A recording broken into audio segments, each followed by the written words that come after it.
జై హో.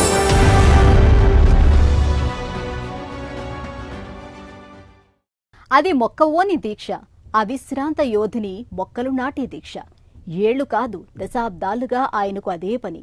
ఆ దీక్షా దక్షుడు మరిముత్తు యోగనాథన్. ఊరు కోయంబత్తూరు. బస్సు కండక్టర్గా పనిచేస్తూ విరామ సమయాల్లో హరితోద్యమమే ఊపిరిగా ముందుకు సాగారు. లక్ష్య సాధనకు లక్షల మొక్కలు నాటారు. ఆయన స్ఫూర్తితో విద్యార్థులు హరిత సైన్యంలా కదిలి పర్యావరణ పరిరక్షణ ప్రతిజ్ఞ తీసుకున్నారు.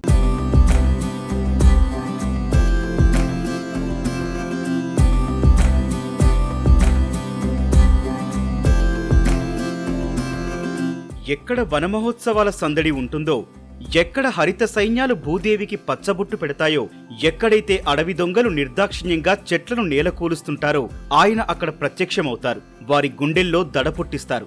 ఆయనే కోయంబత్తూరు హరిత యోధుడు, ట్రీమ్యాన్ గా ప్రసిద్ధుడైన మరిముత్తు యోగనాథన్. ఆయన 1969లో తమిళనాడులోని కోవైలో పుట్టారు. తేయాకు తోటల నీలగిరిలో పెరిగారు. 12 ఏళ్ల వయసులోనే కలప దొంగలపై పోరాడారు. ఆయన మీద భౌతిక దాడులు జరిగాయి. ఈ క్రమంలో హరిత ఉద్యమకారుడు జయచంద్రన్ పరిచయం తన జీవితాన్ని మలుపు తిప్పింది.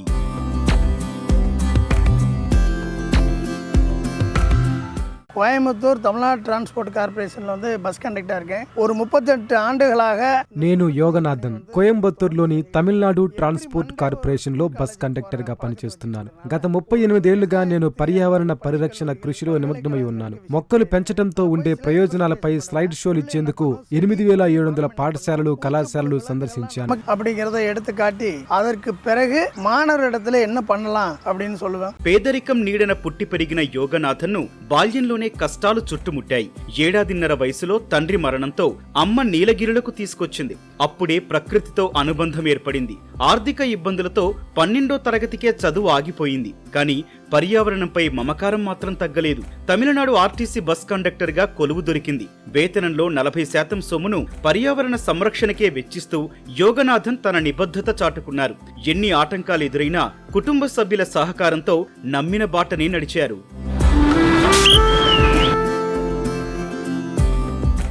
என் பேர் வளர்மதி, யோகநாதன் மிஸ்ஸஸ் பேசுறேன். మా వారు మొక్కలు నాటుతూ పర్యావరణ పరిరక్షణకు తోడ్పడుతున్నారు. మా పెళ్లికి ముందు నుంచే ఈ పని చేస్తున్నారు. మొదట ఈయన వ్యవహారం చూసి మాకు కోపం వచ్చేది.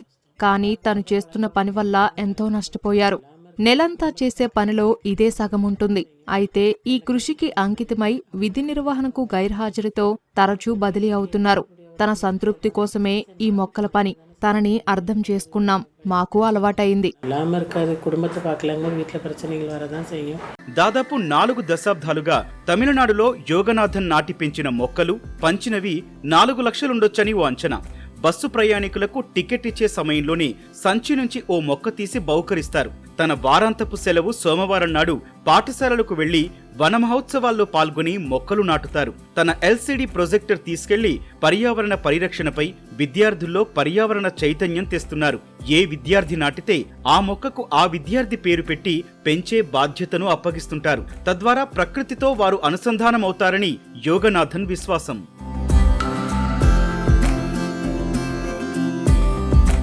ஸ்லைட் பிரசன்டேஷன் பண்ணும்போதே அவர்களுக்கு ஒரு வழி எடுக்கிற அளவுல இருக்கும் அந்த స్లైడ్ ప్రజెంటేషన్. నా స్లైడ్ ప్రెజెంటేషన్లు విద్యార్థులకు అవగాహన కల్పిస్తాయి. మన దేశంలోని చెట్టు చేమ, నదులు, చెరువులు, సరస్సుల సహజ సౌందర్యాన్ని వారి కళ్ల ముందుంచుతాయి. ప్రకృతికి పూర్వ వైభవ పునరుద్ధరణకు ప్రేరణనిస్తాయి. செயல்படுவதற்கு தயாராக இருக்கிறார்கள், செயல்பட்டு கொண்டிருக்கிறார்கள். మొక్కల పెంపకాన్ని ఒక పాఠ్యాంశంగా చెయ్యాలని, నిర్మాణానికి ముందే స్థిరాస్తి వ్యాపారులు మొక్కలు నాటి పెంచాలని యోగనాథన్ సూచిస్తున్నారు.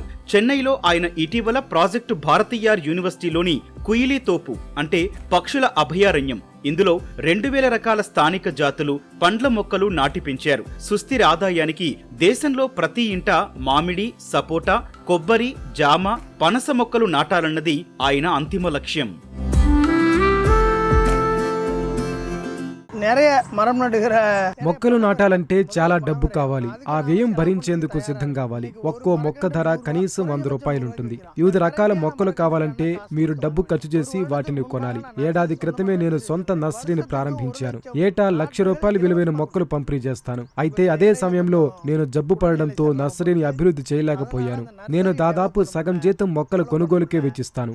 மீண்டும் ஒரு சம்பளத்துல பாதி அளவுக்கு நர்சரியில மரக்கன்றுகள் வாங்குவதற்கு செலவு இருக்குது. యోగనాథన్ అవిశ్రాంత సేవలను భారత ప్రభుత్వం గుర్తించింది. ఎకో వారియర్ పురస్కారంతో గౌరవించింది. తమిళనాడు ప్రభుత్వం సుత్రు సుజల్ సయ్యల్ వీరార్ సత్కారంతో ఆయన హరిత కృషిని ప్రశంసించింది. ప్రధాని నరేంద్ర మోదీ పర్యావరణ పరిరక్షణల యోగనాథన్ తపన కృషిని తన మన్ కీ బాత్ కార్యక్రమంలో మెచ్చుకున్నారు.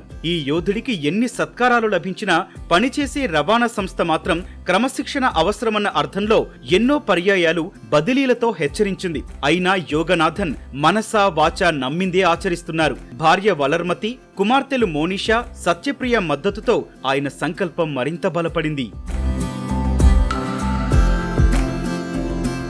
Climate warrior of the year 2000 నా కృషిని గుర్తిస్తూ అనేక ప్రతిష్టాత్మక పురస్కారాలు వచ్చాయి. అలాంటి పొందిన వాటిలో 2022లో క్లైమేట్ వారియర్, 2008లో నాటి ఉపరాష్ట్రపతి హమీద్ అన్సారీ చేతుల మీదుగా ఎకో వారియర్ సత్కారం, ఇంకా తమిళనాట నా సేవలకు గాను రిలయన్స్ నుంచి real hero, unsung hero, Periyar, green champion లాంటి అనేక పురస్కారాలు వరించాయి. Green champion award, state award కొడుతున్నారు. యోగనాథన్ కథ పర్యావరణ ప్రేమికుడి హరిత సంకల్పానికి గొప్ప ఉదాహరణ.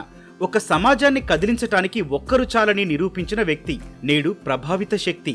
మొక్కలు నాటడమే కాదు, వాటిని పెంచాలని స్వచ్ఛంద సంస్థలు సైతం కొనసాగింపు చర్యలను పట్టించుకోవటం లేదన్నది యోగనాథన్ ఆవేదన, అభిశంసన. ఉయిర్వాళ ఒక మరం தான். பல கோடி மக்கள் కోట్లాది జనం ఉన్న మన దేశంలో ఒక్కొక్కరు ఒక్కో మొక్క నాటినా ప్రకృతికి పూర్వ వైభవం తేవచ్చు. గాలిని కూడా అమ్మకపు సరుకుగా మార్చిన అలాంటి దుష్ప్రభావాలు లేని భవిష్యత్తు భారతం నా స్వప్నం. இந்த இயற்கையை மீட்டெடுக்கிற வேலையை செஞ்சாக வேண்டியது.